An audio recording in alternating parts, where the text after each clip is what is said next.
看，我身后是一片雪白雪白的棉花地。你们想了解新疆的棉花吧？那就跟顾丽走吧。Cette influenceuse se fait appeler Annie Gouli. Elle se présente comme une jeune ouïghour et se propose de vous faire visiter un champ de coton près de chez elle, dans la région autonome du Xinjiang, à l'est de la Chine. 就是棉花堆，你看这个已经是12吨的棉花了，这样特别壮观。Sur YouTube, on peut retrouver des centaines de vidéos comme celle-ci, réalisées par des jeunes femmes qui se présentent comme des Ouïghours, mettant en avant leur culture et leurs traditions. Mais quelque chose ici interpelle.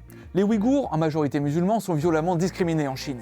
Et quand on appartient à cette ethnie, publier une vidéo sur YouTube, ce n'est pas anodin. C'est ce qu'explique Dilnour Reyhan, la présidente de l'Institut Ouïghour européen. La sanction en cas d'utilisation de ces sites étrangers peut avoir de conséquences extrêmement graves. Ça fait partie des 75 signes de radicalisation pour être envoyé dans un camp de concentration et être ensuite, par la suite, être condamné à de lourdes peines de prison. Pour les activistes ouïghours, les jeunes femmes comme Annie Gouli font partie intégrante de la propagande chinoise qui nie la réalité de la répression contre les minorités. Au Xinjiang, au moins 1 million de personnes sont placées en camp de rééducation et Pékin veut ouvertement effacer toute spécificité culturelle. Ce qui nous interpelle notamment ici, ce sont ces influenceuses qui montrent comme si en fait la culture ouïghour est préservée telle qu'elle, préservée et que la langue n'a pas été attaquée, etc. Et que les Ouïghours sont heureux de vivre sous domination chinoise. Il existe aussi sur YouTube des vidéos similaires tournées par des Tibétains, des Kazakhs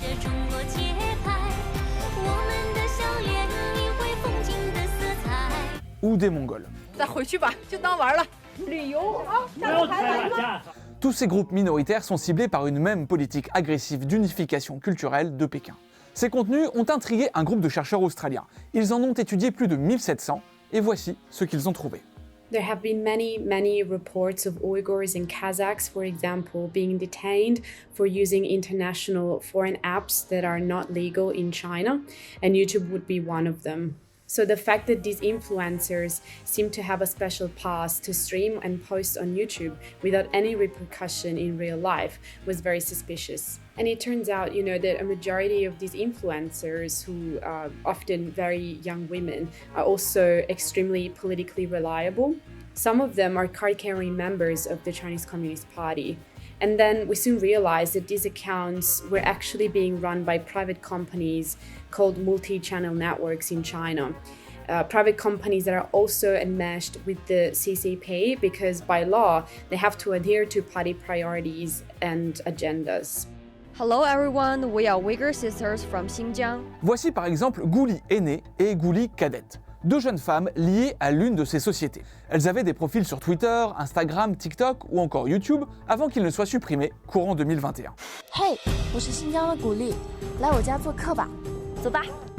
L'une des vidéos fait la promotion du tourisme au Xinjiang. À la fin, deux institutions liées à la censure et à la propagande en Chine sont mentionnées. Les contenus de ces influenceuses se retrouvent parfois même directement sur les relais traditionnels de la propagande chinoise, notamment les ambassades chinoises à l'étranger. The vast majority of these videos will actually fall under the quasi-lifestyle category. A lot of these videos are about puppies or about how families get together to eat traditional food, for example. But then they also hide specific aspects of these ethnic groups' lives. For instance, these influencers wouldn't make reference to their faith, and their videos are completely stripped of any religious content. So they would just talk about the most mundane things and talk about how well their relatives speak Chinese Mandarin versus their first language, which would be either Uyghur or Tibetan and so on. 毕竟普通话是我们全国通用语言，所以我们一直都在努力的学。The cozy lifestyle and implicit propaganda videos are actually the most effective because they look very genuine.